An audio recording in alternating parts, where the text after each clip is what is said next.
മുഖശോഭയിൽ എന്നെ ശോഭിതമാക്കണമേ. ദിവ്യകാരുണ്യ തിരുഹൃദയത്തിൽ നാഥ എന്നെ കാക്കണമേ. ദിവ്യകാരുണ്യ മുഖശോഭയിൽ എന്നെ ശോഭിതമാക്കണമേ. ദിവ്യകാരുണ്യ തിരുഹൃദയത്തിൽ നാഥ എന്നെ കാക്കണമേ.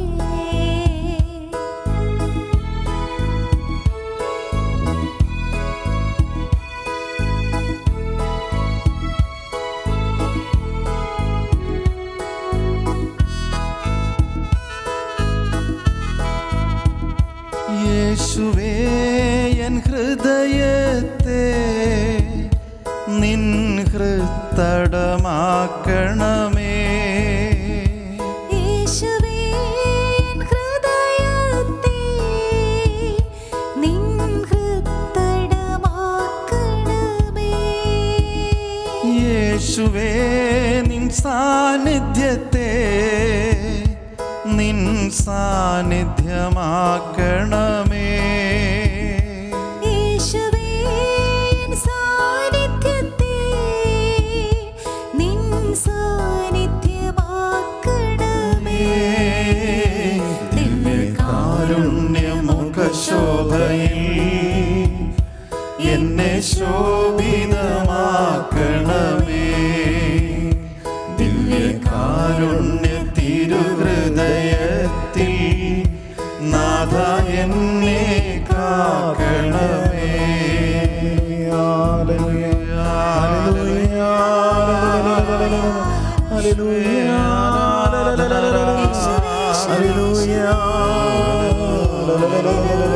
തന്റെ മുഖശോഭയാൽ എന്നെ പ്രകാശിപ്പിക്കുന്നവനെ ആരാധന. തന്റെ തിരുഹൃദയത്തിൽ എന്നെ സംരക്ഷിക്കുന്നവനെ സ്തുതിക്കുന്നു, ആരാധിക്കുന്നു, ആരാധിക്കുന്നു, ആരാധിക്കുന്നു. ഹല്ലേലൂയ, ഹല്ലേലൂയ, ആരാധന, ആരാധന, ആരാധന, ആരാധന. തന്റെ തിരുമുഖ ശോഭയാൽ ഞങ്ങളെ പ്രകാശിപ്പിക്കുന്നവനെ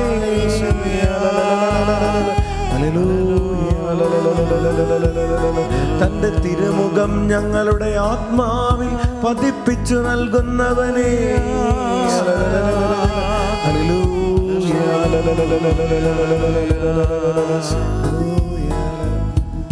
ഏറ്റുചൊല്ലാം. പരിശുദ്ധാത്മാവേ വരണമേ, പരിശുദ്ധാത്മാവേ വരണമേ. അങ്ങയുടെ ഇഷ്ടദാസിയായ പരിശുദ്ധ കന്യകാമറിയത്തിന്റെ വിമല ഹൃദയത്തിന്റെ ശക്തമായ മാധ്യസ്ഥം വഴി ഞങ്ങളിൽ വന്ന് നിറയണമേ, ഞങ്ങളിൽ വസിക്കണമേ, ഞങ്ങളെ നയിക്കണമേ.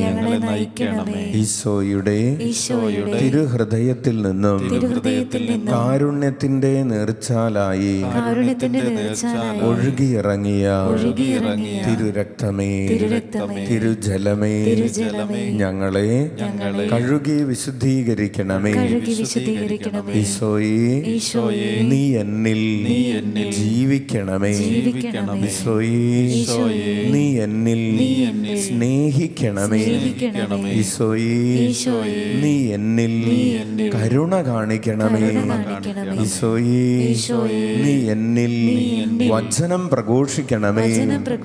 ഈശോയേ, നീ എന്നിൽ ഉദ്ധിതനാകണമേ. ഈശോയേ, നീ എന്നിൽ കുർബാനയാകണമേ. ഈശോ മിശിഹായ്ക്ക് സ്തുതിയായിരിക്കട്ടെ. പ്രിയപ്പെട്ടവരെ, നമ്മൾ ഈശോയുടെ തിരുമുഖം കണ്ട്, ഈശോയുടെ തിരുമൊഴി കേട്ട്, ഈശോയുടെ തിരുമാറിൽ വിശ്രമിച്ചുകൊണ്ട് ഈശോയുടെ തിരുനാമം വിളിച്ചപേക്ഷിക്കുന്ന ഒരു വചന ആരാധന ശുശ്രൂഷയാണിത്. നമ്മൾ ഈശോയുടെ തിരുനാമത്തെക്കുറിച്ചും തിരുമുഖത്തെക്കുറിച്ചും പഠിക്കുകയും ആ ഭക്തി അഭ്യസിക്കുകയും ചെയ്യുകയാണ്. ഓരോ പ്രാവശ്യവും ഈശോയെ എന്ന് വിളിക്കുമ്പോൾ അനവധിയായ കൃപകൾ നമ്മുടെ ആത്മാവിലേക്ക് പെയ്തിറങ്ങുന്നുണ്ട്. ഓരോ പ്രാവശ്യവും ഈശോയെ എന്ന് വിളിക്കുമ്പോൾ നമ്മൾ നമ്മുടെ ഹൃദയത്തിൻ്റെ സ്നേഹത്തൂവാല കൊണ്ട് വെറോനിക്ക ഈശോയുടെ തിരുമുഖം തുടച്ചതുപോലെ ഈശോയുടെ തിരുമുഖം നമ്മൾ തുടയ്ക്കുകയാണ്. നമ്മുടെ പാപങ്ങൾ നിമിത്തം വിരൂപമാക്കപ്പെട്ട ഈശോയുടെ തിരുമുഖം തുടയ്ക്കുന്നതിനുള്ള സ്നേഹത്തൂവാലയാണ് യേശുനാമം. അങ്ങനെ യേശുനാമ ഭക്തിയും തിരുമുഖ ഭക്തിയും ഒരേപോലെ മുന്നോട്ട് പോകുന്ന രണ്ട് ഭക്തികളാണ്. ഈശോയുടെ തിരുനാമം വിളിച്ചുകൊണ്ട് ഈശോയുടെ തിരുനാമം ഏറ്റവും മഹത്വപ്പെട്ടതാകട്ടെ എന്ന് നമ്മൾ ഹൃദയത്തിൽ പറയുമ്പോൾ നമ്മൾ മനുഷ്യൻ്റെ ദൈവനിഷേധം വഴി, ദൈവനിന്ദ വഴി, വിശുദ്ധമായ ദിനങ്ങളുടെ അശുദ്ധമായ ആചരണം വഴി ഈശോയുടെ തിരുമുഖം നമ്മൾ വിരൂപമാക്കിയിട്ടുണ്ട്.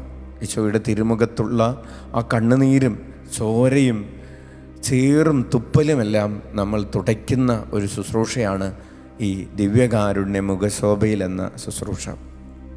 അങ്ങനെ നമ്മൾ ഈശോയുടെ തിരുമുഖം തുടയ്ക്കുമ്പോൾ ഈശോ തൻ്റെ തിരുമുഖം നമ്മുടെ ഹൃദയത്തിൽ പതിപ്പിച്ചു തരും. Hallelujah, hallelujah.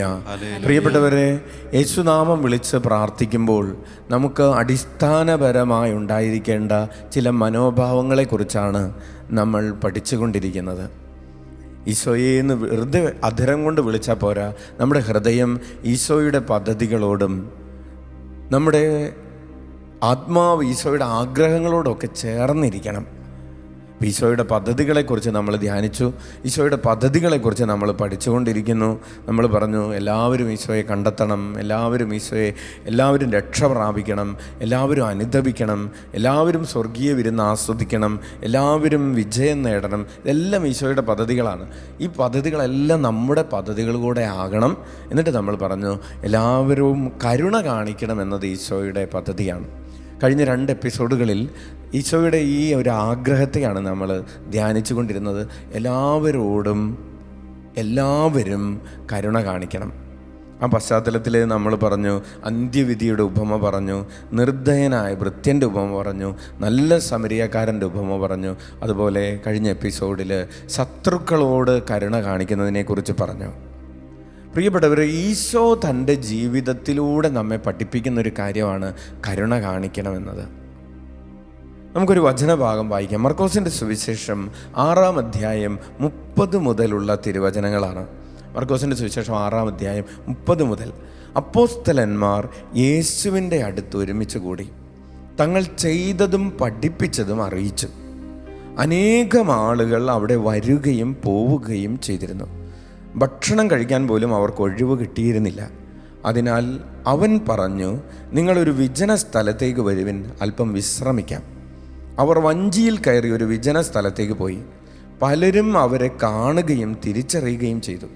എല്ലാ പട്ടണങ്ങളിലും നിന്ന് ജനങ്ങൾ കരവഴി ഓടി അവർക്ക് മുമ്പേ അവിടെ എത്തി. അവൻ കരയ്ക്കിറങ്ങിയപ്പോൾ വലിയൊരു ജനക്കൂട്ടത്തെ കണ്ടു. അവരോട് അവന് അനുകമ്പ തോന്നി, കാരണം അവർ ഇടയനില്ലാത്ത ആട്ടിൻപറ്റം പോലെ ആയിരുന്നു. അവൻ അവരെ പല കാര്യങ്ങളും പഠിപ്പിക്കാൻ തുടങ്ങി. നേരം വൈകിയപ്പോൾ ശിഷ്യന്മാർ അവൻ്റെ അടുത്ത് വന്ന് പറഞ്ഞു, ഇതൊരു വിജന പ്രദേശമാണല്ലോ, സമയവും വൈകിയിരിക്കുന്നു. ചുറ്റുമുള്ള നാട്ടിൻപുറങ്ങളിലും ഗ്രാമങ്ങളിലും ചെന്ന് എന്തെങ്കിലും വാങ്ങി ഭക്ഷിക്കാൻ അവരെ പറഞ്ഞയക്കുക. അവൻ പ്രതിവചിച്ചു, നിങ്ങൾ തന്നെ അവർക്ക് ഭക്ഷിക്കാൻ കൊടുക്കുവിൻ. അവർ പറഞ്ഞു, ഞങ്ങൾ ചെന്ന് 200 ധനാറയ്ക്ക് അപ്പം വാങ്ങിക്കൊണ്ടുവന്ന് അവർക്ക് ഭക്ഷിക്കാൻ കൊടുക്കട്ടെയോ? അവൻ ചോദിച്ചു, നിങ്ങളുടെ കൈവശം എത്ര അപ്പമുണ്ട്? ചെന്ന് നോക്കുവിൻ. അവർ ചെന്ന് നോക്കിയിട്ട് പറഞ്ഞു, 5 അപ്പവും 2 മീനും. പുൽത്തകിടിയിൽ കൂട്ടം കൂട്ടമായി ഇരിക്കാൻ അവൻ ജനങ്ങൾക്ക് നിർദ്ദേശം നൽകി. 100ഉം 50ഉം വീതമുള്ള കൂട്ടങ്ങളായി അവർ ഇരുന്നു. അവൻ 5 അപ്പവും 2 മീനും എടുത്ത് സ്വർഗത്തിലേക്ക് നോക്കി കൃതജ്ഞതാ സ്തോത്രം ചെയ്ത് അപ്പം മുറിച്ചതിന് ശേഷം ജനങ്ങൾക്ക് വിളമ്പാൻ ശിഷ്യന്മാരെ ഏൽപ്പിച്ചു. ആ 2 മീനും അവൻ എല്ലാവർക്കുമായി വിഭജിച്ചു. അവരെല്ലാവരും ഭക്ഷിച്ച് തൃപ്തരായി. ബാക്കി വന്ന അപ്പക്കഷ്ണങ്ങളും മീനും 12 കുട്ട നിറയെ അവർ ശേഖരിച്ചു. അപ്പം ഭക്ഷിച്ചവർ 5000 പുരുഷന്മാരായിരുന്നു. പ്രിയപ്പെട്ടവരെ, ഈ വചനഭാഗം നമ്മെ ഓർമ്മിപ്പിക്കുന്നത് ഈശോയുടെ വലിയ കരുണയെക്കുറിച്ചാണ്. മറ്റൊരാളോട് കാണിക്കാൻ കഴിയുന്ന വലിയൊരു കരുണ എന്ന് പറയുന്നത് അവരെ ദൈവരാജ്യത്തിൻ്റെ രഹസ്യങ്ങൾ പഠിപ്പിക്കുക എന്നുള്ളതാണ്. ഈശോ കണ്ടു ഈ ജനം ഇടയനില്ലാത്ത ആട്ടിൻകൂട്ടം പോലെ പഠിപ്പിക്കാൻ ആരുമില്ലാതെ, പറഞ്ഞു കൊടുക്കാൻ ആരുമില്ലാതെ, ദൈവരഹസ്യങ്ങൾ പങ്കുവെച്ച് കൊടുക്കാൻ ആരുമില്ലാതെ ഇങ്ങനെ നടക്കുന്നൊരു ജനതയാണ്. അവരോട് ഈശോ കാണിക്കുന്ന ആദ്യത്തെ കരുണ എന്ന് പറയുന്നത് 34-ാമത്തെ വചനത്തിൽ, മർക്കോസ് 6:34 നമ്മളിപ്പോൾ വായിച്ചതുപോലെ, അവൻ കരക്കിറങ്ങിയപ്പോൾ വലിയൊരു ജനക്കൂട്ടത്തെ കണ്ടു. അവരോട് അവൻ അനുകമ്പ തോന്നി. കാരണം അവൻ ഇടയനില്ലാത്ത ആട്ടിൻപറ്റം പോലെ ആയിരുന്നു. അവൻ അവരെ പല കാര്യങ്ങളും പഠിപ്പിക്കാൻ തുടങ്ങി. ഈശോ അവരെ കരുണയോടുകൂടെ കണ്ടു എന്നുള്ളതാണ്. നമുക്ക് ഒരാളോട് കാണിക്കാൻ കഴിയുന്ന ഏറ്റവും വലിയ കരുണ എന്ന് പറയുന്നത് അയാളെ സാമ്പത്തികമായി സഹായിക്കുക എന്നതല്ല, അല്ലെങ്കിൽ ഭൗതികമായിട്ടുള്ള ചില സഹായങ്ങൾ, ഒരു വീട് വെച്ച് കൊടുക്കുക, അല്ലെങ്കിൽ കല്യാണം നടത്തി കൊടുക്കുക എന്നതിനേക്കാളൊക്കെ, അല്ലെങ്കിൽ ഒരു ജോലി കൊടുക്കുക അതിനേക്കാളൊക്കെ ഉപരിയായിട്ട് ഒരു വലിയ കരുണയാണ് പ്രിയപ്പെട്ടവരെ ഒരാളെ ദൈവരാജ്യത്തിൻ്റെ രഹസ്യങ്ങൾ പഠിപ്പിക്കുക എന്ന് പറയുന്നത്, അല്ലെങ്കിൽ ഒരാൾക്ക് ഈശോയെ പരിചയപ്പെടുത്തി കൊടുക്കുക എന്ന് പറയുന്നത്, അല്ലെങ്കിൽ ഒരാളെ ഈശോയിലേക്ക് കൂട്ടിക്കൊണ്ടു വരിക എന്ന് പറയുന്നത് വലിയൊരു കരുണയാണ്. ഈശോ തൻ്റെ കുരിശു മരണം വഴി ചെയ്തത് എന്താണ്? നമ്മെല്ലാവരെയും പിതാവിൻ്റെ ഭവനത്തിലേക്ക് കൂട്ടിക്കൊണ്ടു പോവുകയാണ് ചെയ്യുന്നത്. ഏറ്റവും വലിയ കരുണയുടെ പ്രവൃത്തി ഈശോയുടെ കുരിശുമരണമാണ്. അതുവഴി ഈശോ നമ്മെല്ലാവരെയും പിതാവിൻ്റെ ഭവനത്തിലേക്ക് കൂട്ടിക്കൊണ്ടു പോവാണ്. ഇനി അതിനുശേഷം ഈശോയ്ക്ക് അവരെക്കുറിച്ച് ഒരു കരുതലുണ്ട്. 35-36 തിരുവചനങ്ങൾ. നേരം വൈകിയപ്പോൾ ശിഷ്യന്മാർ അവൻ്റെ അടുത്ത് വന്ന് പറഞ്ഞു, ഇതൊരു വിജന പ്രദേശമാണല്ലോ, സമയം വൈകിയിരിക്കുന്നു. ഈശോ അവരോട് പറയുകയാണ്, അതായത് ശിഷ്യന്മാർ വന്നിട്ട് പറയുന്നു അവരെ പറഞ്ഞു വിടുക, എന്തെങ്കിലും വാങ്ങി ഭക്ഷിക്കാൻ അവരെ പറഞ്ഞയക്കാമെന്ന് പറയുമ്പോൾ ഈശോ പറയാണ്, നിങ്ങൾ തന്നെ അവർക്ക് കൊടുക്കുവിൻ. പറഞ്ഞു വിടുകയല്ല വേണ്ടത്. വിഷമിച്ചിരിക്കുന്നവരെ എവിടെയെങ്കിലും പോകാൻ വേണ്ടി പറഞ്ഞു വിടുന്നതല്ല കരുണ. വിഷമിച്ചിരിക്കുന്നവർക്ക്, ക്ഷീണിച്ചിരിക്കുന്നവർക്ക് അവരുടെ ക്ഷീണം മാറ്റാൻ വേണ്ടി ആവശ്യമായത് ചെയ്തു കൊടുക്കുന്നതാണ് കരുണ. നമ്മൾ പറയാറില്ല അയ്യോ പാവം എന്ന് പറയുന്നതല്ല പ്രിയപ്പെട്ടവരെ. ഒരാൾ നോക്കിയിട്ട് അയ്യോ കഷ്ടം എന്ന് പറയുന്നതല്ല കരുണ. അയാളുടെ ആ കഷ്ടത മാറാൻ വേണ്ടി നീ ശക്തമായി ഒരു പ്രവൃത്തിയിൽ ഏർപ്പെടുന്നതിനെയാണ് കരുണ എന്ന് പറയുന്നത്. അപ്പോൾ ഈശോ പറയാണ്, അവൻ അവരോട് പറഞ്ഞു, നിങ്ങൾ തന്നെ ഭക്ഷിക്കാൻ കൊടുക്കുവിൻ. അപ്പോൾ ശിഷ്യന്മാർ ചോദിക്കുകയാണ്, 200 ദനാറയ്ക്ക് ഞങ്ങൾ ഭക്ഷണം വാങ്ങിക്കൊണ്ട് വരട്ടെ? പ്രിയപ്പെട്ടവർ, അതൊരു ചെറിയ സംഖ്യയല്ല. 1 ദനാറ എന്ന് പറഞ്ഞാൽ ഒരു ദിവസത്തെ കൂലിയാണ്. ഇന്നത്തെ കണക്കനുസരിച്ച് ഒരു 1000 റുപ്പീസ് നമ്മൾ മനസ്സിൽ കാൽക്കുലേറ്റ് ചെയ്താൽ ഒരു ടെക്നീഷ്യൻ്റെ ഒരു ഡെയിലി വേജ് എന്ന് പറയുന്നത് ആയിരുന്നു 1 ദനാറ എന്ന് പറയുന്നത്. അപ്പോൾ 200 ദനാറ എന്ന് പറയുമ്പോൾ 200 × 1000 അപ്പോൾ അതൊരു 2 ലക്ഷം രൂപയാണ്. അപ്പോൾ വലിയൊരു സംഖ്യയ്ക്ക് ഞങ്ങൾ ഭക്ഷണം വാങ്ങിക്കൊണ്ട് വരട്ടെ എന്നാണ് ശിഷ്യന്മാർ ചോദിക്കുന്നത്. അപ്പോൾ ഈശോ അവരോട് പറയാണ്, നിങ്ങളുടെ കയ്യിലുള്ളത് കൊടുക്കുവാൻ. 5 അപ്പം നമുക്ക് ഇങ്ങനെ വ്യാഖ്യാനിക്കാവുന്നതാണ്. ഈശോയുടെ പഞ്ചേന്ദ്രിയങ്ങളാണ്, അല്ലെങ്കിൽ ഈശോയുടെ ശരീരം തന്നെ ഈശോ അവർക്ക് വേണ്ടി അപ്പമാക്കി മാറ്റുന്നതിൻ്റെ ഒരു സൂചന കൂടെ ഉണ്ടെന്ന് വ്യാഖ്യാനമുണ്ട്. അതായത് ഈശോ അവരെ കരുണയോടുകൂടെ കണ്ടു, ഈശോ അവരെ കരുണയോടുകൂടെ കേട്ടു, ഈശോ അവരോട് കരുണയോടെ സംസാരിച്ചു. അത് മാത്രമല്ല, ഈശോ കരുണയോടെ തനിക്കുള്ളതെല്ലാം പങ്കുവെച്ച് കുർബാനയായി മാറി. അങ്ങനെ നമ്മെ കാണുന്നവൻ്റെ തിരുമുഖമാണ് തിരുവോസ്തിയിലുള്ളത്. പ്രിയപ്പെട്ടവരെ, നമ്മെ കേൾക്കുന്നവൻ്റെ തിരുമുഖമാണ് തിരുവോസ്തിയിലുള്ളത്. നമ്മെ മനസ്സിലാക്കുന്നവൻ്റെ തിരുമുഖമാണ്, നമ്മോട് സംസാരിക്കുന്നവൻ്റെ തിരുമുഖമാണ് തിരുവോസ്തി. നമുക്ക് വേണ്ടി തനിക്കുള്ളതെല്ലാം പങ്കുവെച്ച് തരുന്നവൻ്റെ തിരുമുഖമാണ് തിരുവോസ്തിയിലുള്ളത്. ആ തിരുവോസ്തിയിൽ നമുക്ക് ഈശോയുടെ തിരുമുഖം കണ്ട്, ഈശോയെ നിൻ്റെ തിരുരക്തത്താൽ ഞങ്ങളെ കഴുകണമേ എന്ന് നമുക്ക് പ്രാർത്ഥിക്കാം. ഈശോ നമ്മെ കാണുകയും ഈശോ നമ്മെ കേൾക്കുകയും ഒക്കെ ചെയ്തു കഴിയുമ്പോൾ, ഈശോയുമായിട്ട് നമ്മൾ ഇടപെട്ട് കഴിയുമ്പോൾ അവസാനം ഉണ്ടാകുന്നൊരു ഫീലിംഗ് ആണ് സംതൃപ്തി എന്ന് പറയുന്നത്. അവരെല്ലാവരും ഭക്ഷിച്ച് തൃപ്തരായി. നമ്മൾ ഈ ലോകത്തിൻ്റെ അപ്പങ്ങൾ എത്ര ഭക്ഷിച്ചാലും നമുക്ക് തൃപ്തിയാവില്ല. നമ്മളുടെ തന്നെ സ്വാർത്ഥ മോഹങ്ങളെ എത്ര പൂർത്തിയാക്കിയാലും നമുക്ക് തൃപ്തി വരില്ല. നമുക്ക് തൃപ്തി വരാൻ ഒരേ ഒരു വഴിയുള്ളൂ, അത് ഈശോയെ ഭക്ഷിക്കുക എന്നുള്ളതാണ്. ഈശോയുടെ തിരുമുഖം കണ്ട് അവിടുത്തെ തിരുമൊഴി കേട്ട് അവിടുത്തെ തിരുമാറിൽ വിശ്രമിക്കുക എന്നുള്ളതാണ് പ്രിയപ്പെട്ടവരെ സംതൃപ്തിക്കുള്ള ഒരേ ഒരു മാർഗം. നമ്മൾ പാടി പ്രാർത്ഥിക്കാൻ പോവാണ്.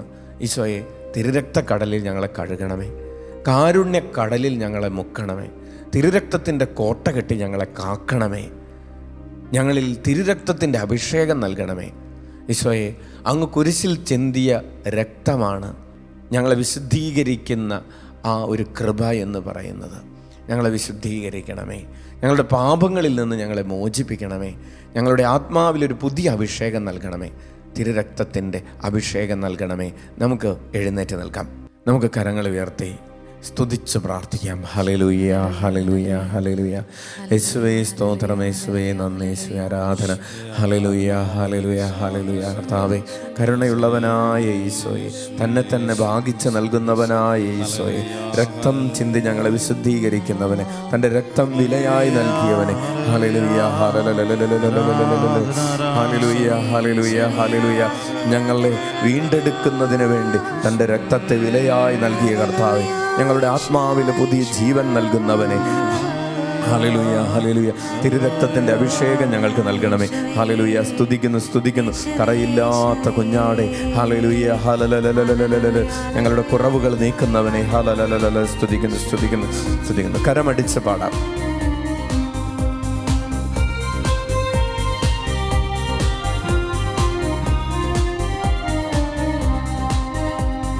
തിരുരക്തക്കടലിൽ മുക്കണമേ, കാരുണ്യക്കടലിൽ കഴുകണമേ, തിരുരക്ത കോട്ട കെട്ടി കാക്കണമേ, തിരുരക്താഭിഷേകം നൽകണമേ. തിരുരക്തക്കടലിൽ മുക്കണമേ, കാരുണ്യക്കടലിൽ കഴുകണമേ, തിരുരക്ത കോട്ട കെട്ടി കാക്കണമേ, തിരുരക്ത അഭിഷേകം നൽകണമേ. തിരുരക്തക്കടലിൽ മുക്കണമേ, കാരുണ്യക്കടലിൽ കഴുകണമേ, തിരുരക്ത കോട്ട കെട്ടി കാക്കണമേ, തിരുരക്താഭിഷേകം നൽകണമേ. തിരുരക്തക്കടലിൽ മുക്കണമേ, കാരുണ്യക്കടലിൽ കഴുകണമേ, തിരുരക്ത കോട്ട കെട്ടി കാക്കണമേ, തിരുരക്ത അഭിഷേകം നൽകണമേ. ഈശോയേ, നിന്റെ കരുണയിൽ ആശ്രയിക്കുന്നു. ഈശോയേ, നിന്റെ കരുണയിൽ ആശ്രയിക്കുന്നു. ഈശോയേ, നിന്റെ കരുണയിൽ ആശ്രയിക്കുന്നു. ഈശോയേ, നിന്റെ കരുണയിൽ ആശ്രയിക്കുന്നു. ഈശോയേ,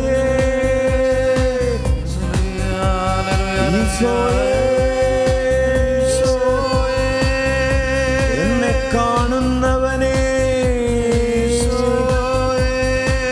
എന്റെ ആവശ്യങ്ങൾ അറിയുന്നവനെ,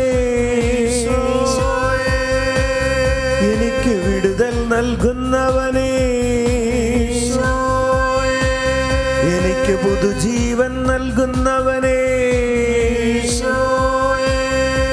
എന്നോട് കരുണ കാണിക്കുന്നവനെ. കരമടിച്ച ശക്തിയോടെ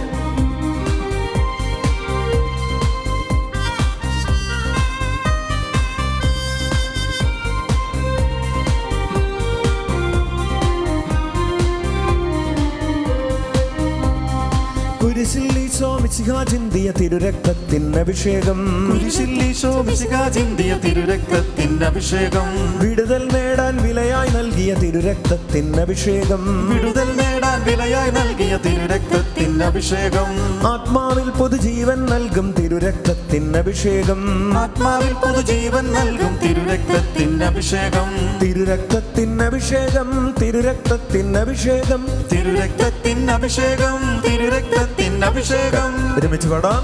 തിരുരക്തത്തിൻ്റെ അഭിഷേകം, തിരുരക്തത്തിൻ്റെ അഭിഷേകം, തിരുരക്തത്തിൻ്റെ അഭിഷേകം, തിരുരക്തത്തിൻ്റെ അഭിഷേകം, തിരുരക്തത്തിൻ്റെ അഭിഷേകം, തിരുരക്തത്തിൻ്റെ അഭിഷേകം, തിരുരക്തക്കടലിൽ